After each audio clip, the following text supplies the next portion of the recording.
बिस्मिल्लाहिर्रहमानिर्रहीम। Dear students, 9th class की chemistry में चैप्टर नंबर 3 का आज का हमारा टॉपिक है शील्डिंग इफ़ेक्ट। शील्डिंग इफ़ेक्ट क्या होता है? ये देखें जी, मैं एक मिसाल दी है कि ये न्यूक्लियस है, ये एक शेल है, ये दूसरा शेल है।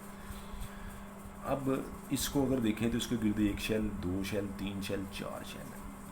अब ये वैलेंस इलेक्ट्रॉन होता है, आखिरी शेल के अंदर जो इलेक्ट्रॉन है इसे वैलेंस शेल इलेक्ट्रॉन कहते हैं। न्यूक्लियस जो होता है ये इलेक्ट्रॉन को अपनी तरफ अट्रैक्ट करता है, तो आखिरी जो इलेक्ट्रॉन होते हैं, यहाँ पर ये आखिरी है, तो इसके ऊपर जो फोर्स ऑफ अट्रैक्शन होगी इसकी, अब ये नज़दीक है तो इसके ऊपर ज़्यादा होगी, ये दूर है एक तो, नंबर 2 इसके अंदर शेल्स हैं 1 2 3 जिनके अंदर इलेक्ट्रॉन्स होते हैं, ज़ाहिर बात शेल्स हैं, इलेक्ट्रॉन है, नेगेटिव चार्ज हैं। तो न्यूक्लियस ने जो वैलेंस इलेक्ट्रॉन के ऊपर फोर्स लगानी होती है अट्रैक्शन की, वो कम हो जाती है इन शेल्स की वजह से।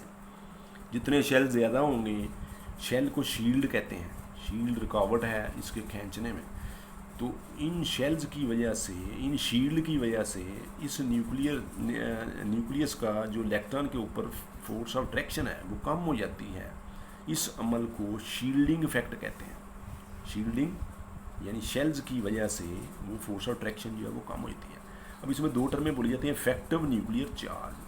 इफेक्टिव न्यूक्लियर चार्ज से मुराद ये है कि न्यूक्लियस जो है उसने ये शील्ड की वजह से उसकी फोर्स कुछ कम हो गई है, तो एक्चुअल फोर्स के बराबर इसके ऊपर फोर्स नहीं लगा रहा बल्कि कम लगा रहा है, तो वो इस जितनी वो लगा रहा है इसको कहते हैं इफेक्टिव न्यूक्लियर चार्ज। और ये जो शेल्स होते हैं ये शील्ड्स होते हैं, ठीक है जी। तो शील्डिंग इफेक्ट की डेफिनेशन ये होगी कि वैलेंस इलेक्ट्रॉन जो हैं वो न्यूक्लियर अट्रैक्शन कम फील करते हैं due to presence of shields यानी शेल्स।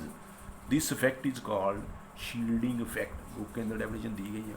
अब इसके बताने हैं trends in period table. Period table के अंदर बताना है कि ये लेफ्ट टू राइट यानी पीरियड के अंदर इसके ऊपर क्या असर पड़ता है। ग्रुप में जब जाते हैं ऊपर से नीचे तो इसके ऊपर क्या असर, पीरियड में जब हम मूव करते हैं लेफ़्ट टू राइट तो इसके ऊपर कोई फ़र्क नहीं पड़ता, क्योंकि number of shell remain same. अगर पहले में है सारे इलेक्ट्रॉन तो वो शेल का नंबर वही रहता है, वो शेल नहीं चेंज होते। इस वजह से शील्डिंग इफेक्ट के ऊपर कोई फ़र्क नहीं पड़ता। लेकिन जब हम ग्रुप में जाते हैं तो शील्डिंग इफेक्ट बढ़ता जाता है, क्योंकि पहले फ़र्ज़ किया एक शेल था, फिर 2 शेल हो गए, आगे जाएंगे 3 हो जाएंगे, आगे जाएंगे 4 हो जाएंगे, फिर आगे जाएंगे 5, तो शेल्स ऊपर से नीचे बढ़ते जाते हैं, जिसकी वजह से शील्डिंग इफेक्ट बढ़ता जाता है। नंबर 1 शेल की तादाद बढ़ जाती है, दूसरा इफेक्टिव न्यूक्लियर चार्ज डिक्रीज़ होता जाता है। ज़ाहिर बात जितना बड़ा ये यहाँ जो ये इसका इफेक्ट है वो कम हो गया है, इसकी निस्बत यहाँ ज़्यादा अट्रैक्शन थी, फिर कम हो गई, फिर कम हो गई, फिर कम हो गई, आगे जाते जाते कम होती जाती है। तो वो इफेक्टिव न्यूक्लियर चार्ज कम होता जाता है, नंबर ऑफ़ शेल्स बढ़ते जाते हैं, जिसकी वजह से शील्डिंग इफेक्ट भी बढ़ता